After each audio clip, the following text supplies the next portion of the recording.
दोस्तों नमस्कार, मैं हूं शीतला तिवारी। दोस्तों नरेंद्र मोदी प्रधानमंत्री अयोध्या में अब जजमान के रूप में जो है पेश नहीं होंगे। हालांकि अभी तक तमाम जो है लोग कह रहे थे कि नरेंद्र मोदी पूजा करेंगे, जसोदा बेन को नरेंद्र मोदी लेकर आएंगे, लेकिन न तो अब जसोदा बेन आ पा रही हैं और न नरेंद्र मोदी जो है अब जजमान बन रहे हैं। वो साफ तौर पे कह दिए कि हमको जजमान नहीं बनना है। अब उनकी जगह पे यानी जजमान के रूप में जो है वह अनिल मिश्रा और उनकी पत्नी होंगी। तो सबसे पहले आप जान लीजिए कि अनिल मिश्रा जो है, ये डॉक्टर अनिल मिश्रा ये पेशे से डॉक्टर हैं और आरएसएस के जो है बहुत पुराने साथी भी हैं, यानी आरएसएस के ही लोग हैं। परेशान मत होइएगा, अयोध्या के ही हैं। तो यह जो है अब वहाँ के जजमान होंगे। नरेंद्र मोदी ने साफ तौर पे यह कह दिया कि जजमान के रूप में अनिल मिश्रा और उनकी पत्नी होंगे और सहयोग के रूप में जो है वो नरेंद्र मोदी होंगे, यानी सीधे सीधे जजमान नहीं होंगे। दोस्तों शंकराचार्यों ने जब विरोध कर दिया, शंकराचार्यों ने जब यह कह दिया कि नरेंद्र मोदी आखिर क्यों परेशान है, आखिर क्यों इस तरीके की जो है हरकत कर रहे हैं, प्राण प्रतिष्ठा क्यों कर रहे हैं, जब मंदिर पूरा ही नहीं हुआ तो आखिर ये क्यों कर रहे हैं। यह कहा गया कि प्रथम तल कंप्लीट हो गया है और उसमें जो है जो रामलला का गर्भगृह है वह सही हो गया है, उसी में प्राण प्रतिष्ठा होनी है। लेकिन शंकराचार्य ने साफ कर दिया कि मंदिर का जो मंदिर होता है वो शरीर होता है और उसके ऊपर जो लगे उसका जो शिखर होता है वो सर होता है, जो कलश होता है वो मुंडी एक तरीके से समझ लीजिए होता है, और उसके बाद जो उसमें पताखा होता है वो बाल होता है। उन्होंने इस तरीके से जो है अपना जो है समझा दिया। उन्होंने कहा जब तक मंदिर पूर्ण रूप में तैयार न हो तब तक उसकी प्राण प्रतिष्ठा का कोई ग्रंथ में हमारे लिखा नहीं है और हम लोग इसको मानते नहीं हैं। तो कहने का तात्पर्य यह मामला जो है उलझ गया और इस मामले को लेकर काफ़ी बगावत हुई। पूरे देश में जो है इसका हंगामा हो गया। तमाम पक्ष विपक्ष आरोप लगाने लगे कि कहीं ना कहीं जो है राजनीतिक लाभ लेने के लिए सामने चुनाव है, चुनाव को देखते हुए नरेंद्र मोदी जबरन राम के नाम पर वोट लेने के लिए यह मंदिर का उद्घाटन करना चाहते हैं और इसीलिए जो है यह मंदिर का उद्घाटन कर रहे हैं। हालांकि नरेंद्र मोदी ने अब यह साफ कर दिया कि भैया हम नरेंद्र मोदी अब आपके माननीय प्रधानमंत्री जी मंदिर का जो जजमान है वह नहीं बनेंगे। अब जजमान के रूप में जो है अनिल मिश्रा और उनकी पत्नी यानी जो आरएसएस से जुड़े हुए हैं वह जो है मनोनीत हो गए हैं, यानी उनको चयन कर दिया गया है, वह जजमान बनेंगे। अब नरेंद्र मोदी का जो लोगों का जो बगावत था वह खत्म हो जाना चाहिए। कारण यह है कि नरेंद्र मोदी का जो बगावत यही था कि पत्नी के लोग ही नहीं आ रहे हैं, बगैर पत्नी प्राण प्रतिष्ठा पूरी नहीं होती। तो अब पत्नी के बगैर प्राण प्रतिष्ठा अगर पूरी नहीं होती तो नरेंद्र मोदी जो है अब पत्नी लेकर नहीं आ रहे हैं, तो वो जजमान बन भी नहीं रहे हैं। अब जजमान के रूप में कोई दूसरा हो गया तो यहीं से विवाद तो खत्म हो जाना चाहिए। लेकिन फिर भी हंगामा यही चल रहा है कि आखिर यह प्राण प्रतिष्ठा अधूरे मंदिर को लेकर के क्यों किया जा रहा है, यानी मतलब मंदिर अगर पूर्ण नहीं हुआ तो ऐसा क्यों किया जा रहा है। इसका मतलब ये है कि जो चुनाव 2024 में है तो 2024 को चुनाव को देखते हुए, यानी 2024 का जो चुनाव है उस चुनाव को देखते हुए ऐसा किया जा रहा है। यानी आप इस बात को समझ लीजिए कि चुनाव जो है वो मई में, करीब अप्रैल मई में चुनाव कराया जाना है और ऐसे में नरेंद्र मोदी यानी बीजेपी का यह एक तरीके से आप समझ लीजिए बीजेपी का ध्येय है कि मंदिर का जो है उद्घाटन हो जाना चाहिए। अब मंदिर का उद्घाटन वहीं जो चारों शंकराचार्य नाराज हैं उनका यह कहना है कि जब तक पूरा मंदिर कंप्लीट नहीं हो जाता है तब तक, यानी शिखर तक उसके कलश लग जाएं, उसमें पताखा लग जाए, शिखर तक मंदिर कंप्लीट हो जाए, उसके बाद आप जो है प्राण प्रतिष्ठा कर सकते हैं। यही चारों शंकराचार्यों का कहना है जिसका विरोध जो है पूरा भारत कर रहा है।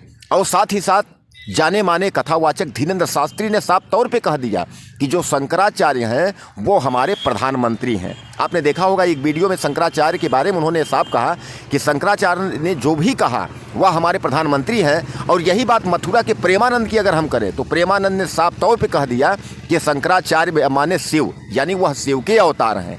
अब कहने का तात्पर्य यह है कि अगर चारों शंकराचार्य और साधु सन्यासी नाराज हैं इस बात से कि अधूरे मंदिर का अब प्राण प्रतिष्ठा कर रहे हैं, तो कहीं ना कहीं बीजेपी को इस बात को समझना चाहिए और कोई ऑप्शन निकलना चाहिए। लेकिन ऐसा कुछ हो नहीं पा रहा है। खाली जो जजमान वाली जो एक भाषा थी, यानी कि नरेंद्र मोदी करेंगे प्राण प्रतिष्ठा, इस बात को लेकर के इसमें परिवर्तन कर दिया गया है। तो सीधे आप समझ लीजिए कि अनिल मिश्रा और उनकी पत्नी जो है वो जजमान बनेंगे, मोदी जी उनके साथ में रहेंगे। लेकिन अब हम आपको बता दें कि अयोध्या में जो गर्भगृह तक जाने की बात है तो गर्भगृह में केवल 3 ही व्यक्ति होंगे।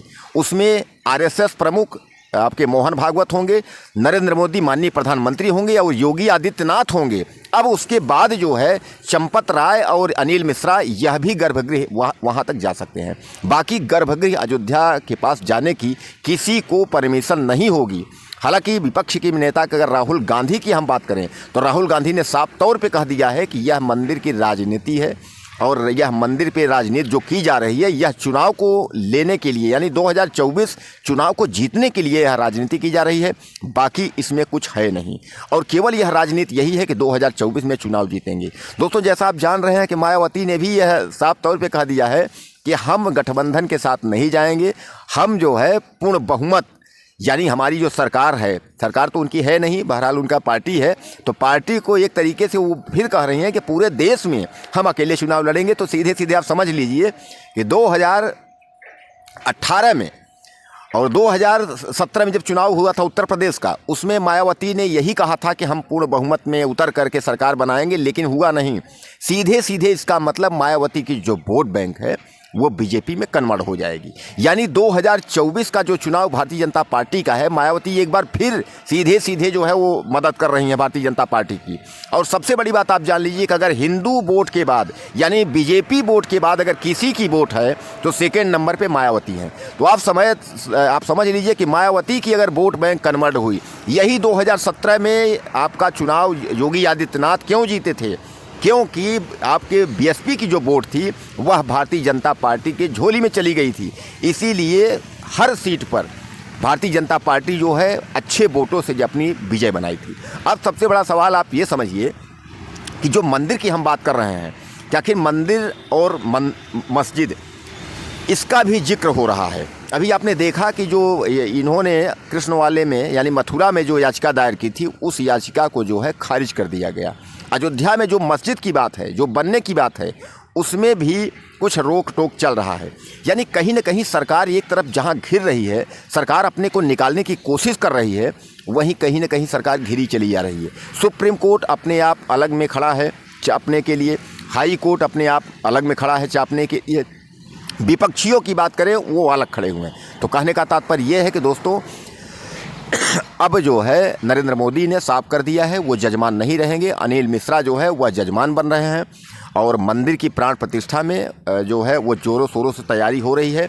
22 जनवरी 2024 को रामलला का जो है प्राण प्रतिष्ठा एवं अयोध्या राम मंदिर का उद्घाटन होगा। इसके डेट में कोई परिवर्तन नहीं होगी और उस दिन जो है खासकर मैं आपको बता दूं कि पूरे प्रदेश में जो है शराब की दुकानें, मांस की दुकानें, ये सब बंद रहेंगी। योगी आदित्यनाथ ने साफ तौर पे कह दिया है कि स्कूल और कॉलेजों में छुट्टियां रहेंगी और उस दिन जो है 10 बजे के बाद, यानी 12 बजे से लेकर के 3-4 बजे तक मंदिरों में पूजा पाठ होगा।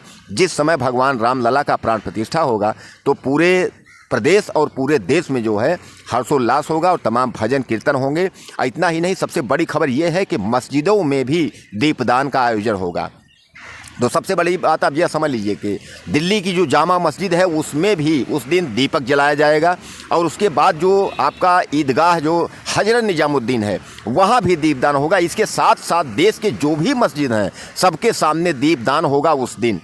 और दीपदान क्यों होगा, यह जो है अल्पसंख्यक मोर्चा के जो मुस्लिम यानी बीजेपी की जो अल्पसंख्यक मोर्चा जो अध्यक्ष हैं उन्होंने ऐलान कर दिया है कि सभी मस्जिदों में 22 जनवरी 2024 को जो है वो दीपदान का आयोजन होगा और इस देश को जो है सीधे भगवान राम उस दिन जो है आ रहे हैं, इसलिए उनके आने की खुशी में इसका आयोजन किया जाएगा। तो यानी मैं आपसे निवेदन करता हूँ 22 जनवरी 2022 को कभी भी अगर आपके दिमाग में आता होगा अयोध्या जाने के लिए तो आप अपना कैंसिल कर दीजिए। टिकट कराए हो तो टिकट कैंसिल कर दीजिए। कारण यह है कि वहाँ इतना वीआईपी रहेगा कि आपका वहाँ जो है लत्ती लगना नहीं है, कोई मतलब नहीं है वहाँ जाने से, आपको दर्शन मिलेगा नहीं। 22 जनवरी के बाद आप कभी भी अयोध्या जाइए, वहाँ दर्शन कीजिए। उसके बाद खासकर एक निवेदन मैं अब और करूंगा कि प्रयागराज का माघ मेला शुरू हो गया है, मकर संक्रांति बीत गया है, अब दूसरा जो है अमावस्या आने वाला है। तो आप कभी भी प्रयागराज पहुंच करके और आप स्नान डुबकी कर सकते हैं माँ गंगा के धाम में। 2024 में यानी अगले साल 2025 में महाकुंभ का आयोजन हो रहा है, जो कि 12 साल में पिछले महाकुंभ का आयोजन अखिलेश सरकार में हुआ था, अखिलेश की सरकार थी, इस बार योगी आदित्यनाथ की सरकार है। तो आप माँ गंगा में डुबकी लगाना नहीं भूलिएगा और कोशिश करिएगा कि जनकपुर धाम यानी भगवान राम के धाम से और जनकपुर के लिए जो है स्पेशल ट्रेन 1000 ट्रेनें चलाई जा रही हैं जो टोटल अयोध्या से लेकर के जनकपुर तक चलेंगी और अयोध्या, दिल्ली, मतलब पूरे प्रदेश में, खासकर अयोध्या के लिए। तो आप जो है ट्रेन से, बस से, हवाई अड्डा आप यात्रा कर सकते हैं, भगवान राम का दर्शन कर सकते हैं। दोस्तों, हमें आप कमेंट बॉक्स में मैसेज जरूर करिएगा कि आखिर जजमान जो बदल गए हैं, अब इससे देश की नाराज़गी कम होगी, साधु संत शंकराचार्य खुश होंगे या नहीं होंगे। और ज़्यादा से ज़्यादा मैसेज करिएगा, वीडियो को शेयर करिएगा, चैनल को सब्सक्राइब करिएगा। नमस्कार।